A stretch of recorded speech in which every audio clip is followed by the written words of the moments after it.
जय हिंद साथियों, आपका अपने यूट्यूब चैनल में हार्दिक स्वागत है। अध्यापक साथियों, आज हम दीक्षा शिक्षक प्रशिक्षण अंतर्गत मॉड्यूल विद्यार्थियों में पीयर लर्निंग एवं सहयोगात्मक अधिगम के अंतर्गत इसके पोस्ट टेस्ट में पूछे गए प्रश्न और उनके उत्तर जानेंगे। अध्यापक साथियों, आपको चाहिए कि आप इस वीडियो को देखने से पहले दीक्षा ऐप पर जाकर इस कोर्स को विधिवत पूरा कर लें, ताकि ये कोर्स जो है आपकी अध्ययन अध्यापन प्रक्रिया में उपयोगी सिद्ध हो सके। तो आइए साथियों, देखते हैं इस कोर्स के पोस्ट टेस्ट में पूछे गए प्रश्न और उनके सही उत्तर। अध्यापक साथियों, पीयर लर्निंग स्वाकलन अर्थात पोस्ट टेस्ट का पहला प्रश्न है, पीयर लर्निंग शिक्षण में शिक्षक की भूमिका को उचित क्रम में रखें। पहला है दिशा निर्देश प्राप्त करना, दूसरा है बेहतर परिणाम की प्राप्ति, तीसरा है विद्यार्थी शिक्षक भूमिका निर्धारण और चौथा है समूह निर्माण प्रक्रिया। साथ ही इसका सही उत्तर है ऑप्शन पहला 1, 3, 4 और 2। अगला प्रश्न है, राष्ट्रीय शिक्षा नीति 2020 के अनुसार पीयर लर्निंग को परिभाषित किया गया है। इसका सही उत्तर है ऑप्शन दूसरा, सीखने के संकट को दूर करने तथा शिक्षकों की मदद के लिए क्रांतिकारी मॉडल के रूप में। अगला प्रश्न है, कक्षा कक्ष में पीयर लर्निंग में महत्वपूर्ण भूमिका होती है। साथ ही इसका सही उत्तर है ऑप्शन दूसरा, शिक्षक की कम एवं विद्यार्थी की अधिक। अगला प्रश्न है, गणित की कालांश में विद्यार्थी 4 समूह में मिलकर विभिन्न प्रकार की ज्यामितियाँ आकृतियाँ बना रहे हैं, जिसमें कुछ विद्यार्थी सहपाठियों की गलतियाँ सुधरा रहे हैं। आपके अनुसार कक्षा कक्ष में क्या हो रहा है? साथ ही इसका सही उत्तर है ऑप्शन पहला, शिक्षक के निर्देशानुसार विद्यार्थी अपनी अपनी भूमिका में ज्यामितीय आकृति बनाने का कार्य कर रहे हैं। अगला प्रश्न है, कक्षा में पीयर लर्निंग के लिए निम्न में से क्या आवश्यक नहीं है? कक्षा में पीयर लर्निंग के लिए निम्न में से क्या आवश्यक नहीं है? साथ ही इसका सही उत्तर है ऑप्शन सी, समूह निर्माण तक शिक्षक की भूमिका सीमित होती है, बाकी सारा काम विद्यार्थी सक्रिय रूप से करते हैं। अगला प्रश्न है, सहपाठियों के साथ मिलकर सीखने के निम्न लाभ हैं, सर्वाधिक उपयुक्त का चुनाव करें। सहपाठियों के साथ मिलकर सीखने के निम्न लाभ हैं, सर्वाधिक उपयुक्त का चुनाव करें। साथ ही इसका सही उत्तर है ऑप्शन सी, निश्चित उद्देश्यों की प्राप्ति के साथ साथ विद्यार्थियों का भावनात्मक एवं संवेगात्मक विकास होता है। अगला प्रश्न है, सपना एक अंतर्मुखी बालिका है।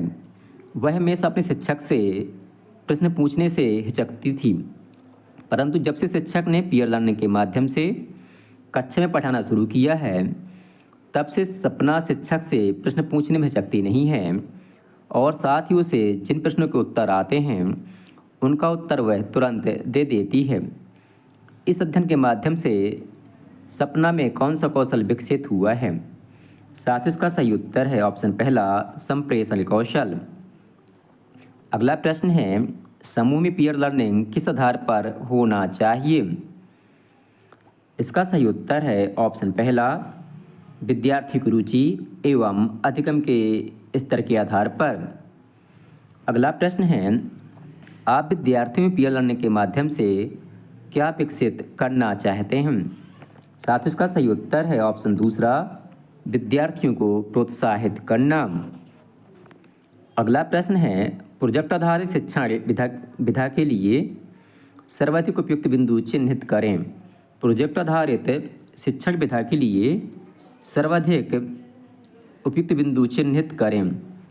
साथ ही इसका सही उत्तर है ऑप्शन डी, समस्या पहचानना, योजना बनाना, सुझाव लेना और फिर समाधान करना।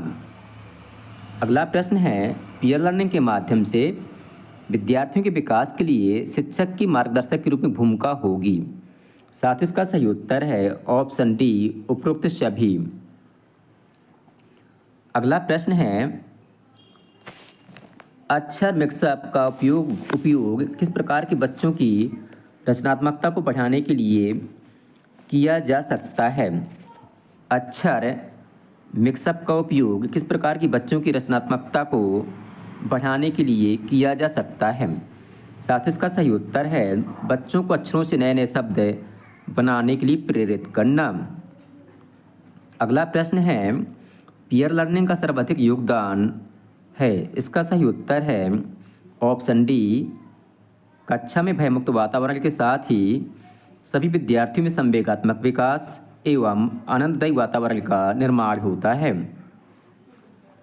अगला प्रश्न है पीयर लर्निंग में क्या शामिल नहीं है। इसका सही उत्तर है ऑप्शन सी कक्षा में गृह कार्य करना। अगला प्रश्न है पीयर समूह में काम करते समय मुख्य सावधानी रखनी क्या आवश्यक है। पीयर समूह में कार्य करते समय कक्षा में मुख्य सावधानी रखना क्या आवश्यक है। साथियों इसका सही उत्तर है शिक्षक द्वारा सही विद्यार्थियों को उनकी योग्यता अनुसार भूमिका देनी चाहिए। अगला प्रश्न है पीयर लर्निंग के माध्यम से कक्ष में गणित विषय का टॉपिक स्थानीय मान व संख्या ज्ञात करें। शिक्षक के लिए सीखने के लिए क्या आवश्यक नहीं होगा। पीयर लर्निंग के माध्यम से कक्ष में गणित विषय का टॉपिक स्थानीय मान व संख्या ज्ञात करें। शिक्षक के लिए सिखाने के लिए क्या आवश्यक नहीं होगा।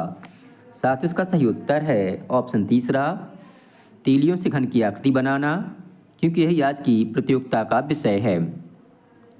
अगला प्रश्न है पीयर लर्निंग में विद्यार्थियों का समूह किन किन आधार पर बनाए जा सकते हैं।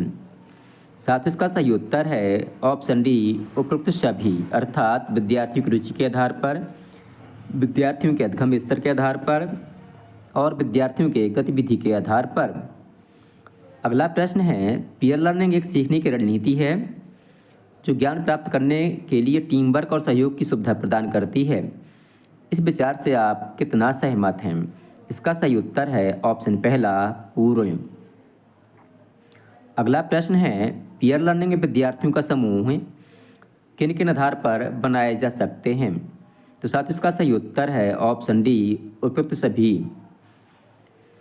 अगला प्रश्न है पीयर लर्निंग में परस्पर क्रिया द्वारा सीखने की गतिविधियां सम्मिलित हैं, जहां विद्यार्थी एक दूसरे के साथ बातचीत करते हैं, विचार मंथन करते हैं, समूह चर्चा करते हैं। परिणामतः इसका सही उत्तर है आ और बा दोनों, अर्थात शिक्षक के डर से मुक्ति मिलती है और विद्यार्थियों में सार्थक चिंतन तथा संवेगात्मक भावना का उदय होता है। अगला प्रश्न है सहपाठी सहभागिता शिक्षण में समूह की सक्रिय भागीदारी मानी जाती है। इसका सही उत्तर है ऑप्शन डी उपरोक्त में आ और बा दोनों, अर्थात शुरुआती प्रश्नों द्वारा और विद्यार्थी की उचित भूमिका निर्वहन द्वारा।